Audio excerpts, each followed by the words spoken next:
Good morning and welcome to a panel of utility commissioners and staff of the Public Utilities Regulatory Authority. We're here this morning for a regular meeting. My name is Chairman Marissa Gillette, and I'm joined virtually today by my colleagues, the Vice Chairman Jack McCloskey and Commissioner Michael Karen.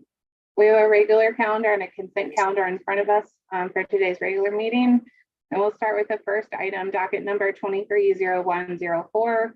PURA's annual review of the rate adjustment mechanism of the United Illuminating Company, a reconsideration request. And we'll turn to authority staff, Jonathan Norton, to present the decision for the panel's consideration, please. Good morning. Thank you, Chairman. Good morning, Vice Chair. Good morning, Commissioner. So in this proceeding, the Public Utilities Regulatory Authority examine the United Illuminating Company's rate adjustment mechanisms, or RAM, which are comprised of the generation service charge, bypassable federally mandated congestion charge, non-bypassable federally mandated congestion charge, transmission adjustment clause, or TAC, system benefits charge, and the revenue decoupling mechanism pursuant to Connecticut General Statutes 16-19B, 16-245G, and 16-245L, and the December 2nd, 2020 final decision in docket number 20-01-02. The authority annually performs a full prudency review of actual revenues and expenses from the prior calendar year associated with the RAM components, and if necessary, orders rate adjustments associated with its prudency review effective September 1st of the current year.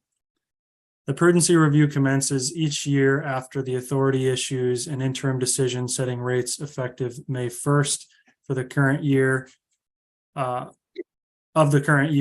the ensuing 12-month period.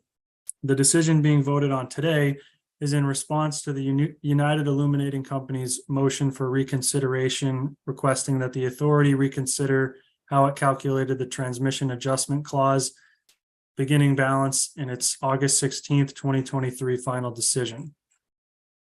In this decision, the authority finds that an additional $1.174 million should be reflected in the 2022 TAC beginning balance to account for the additional meter reading expenses and carrying charges identified by UI during this proceeding based upon the balances previously approved by the authority in the interim decision dated April 19th, 2023.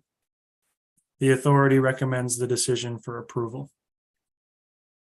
Thank you, Mr. Norton. Is there a motion? I move adoption. And second. Thank you. The decision has been regularly moved and seconded. If there are no questions or comments, I'd ask Mr. Mumpin to please take a roll. Chairman Gillette, Yes. Vice Chairman Bukowski, Yes. Commissioner Karen, Yes. Thank you. The decision has been adopted. The second item on today's regular calendar is docket number 230529.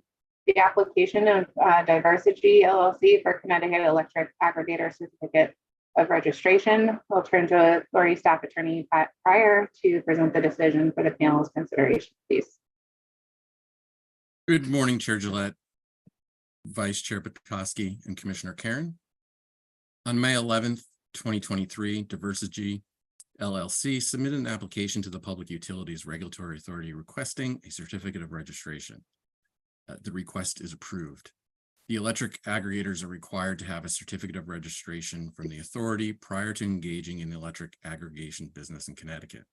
To do so, an electric aggregator must file an application containing such information as the authority may deem relevant, including general corporate information, contact information, financial statements, and disclosures related to customer protection violations.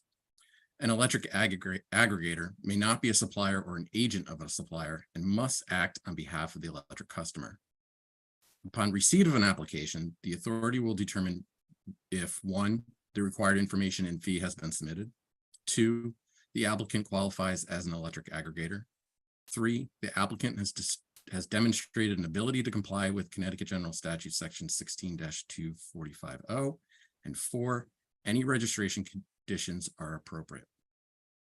Here, the company provided the requisite information as part of its application and supplemental filings.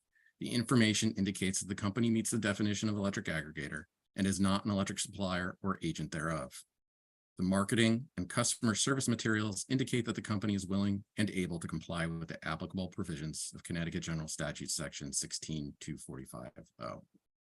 Consequently, in this decision, the authority grants the company a certificate of registration subject to the conditions and orders as set forth in the decision. Authority staff recommends adoption of this proposed decision as a final decision in this docket. Thank you. Thank you. Is there a motion? I move adoption. And second. Thank you. The decision has been regularly moved and seconded. There are no questions or comments. I'd ask Mr. Bumpkin to please take the roll. Chairman Gillette, Yes. Vice Chairman Pekoski. Yes. Commissioner Karen, Yes. Thank you. The decision has been adopted. We'll turn next to our consent calendar on which there are 9 items. Is there a motion? I'm Chairman, I move today's consent calendar items on to 9. I second, Madam Chairman. Thank you. The consent calendar has been regularly moved and seconded. Mr. Bumpkin, please take the roll. Chairman Gillette, Yes. Vice Chairman Pekoski, Yes. Commissioner Karen, Yes. Thank you. The consent calendar has been adopted. That brings us to the end of today's regular meeting agenda. We will adjourn. We will reconvene next Wednesday, November 1st at 10 a.m. by remote teleconference. Thank you and have a great rest of the day.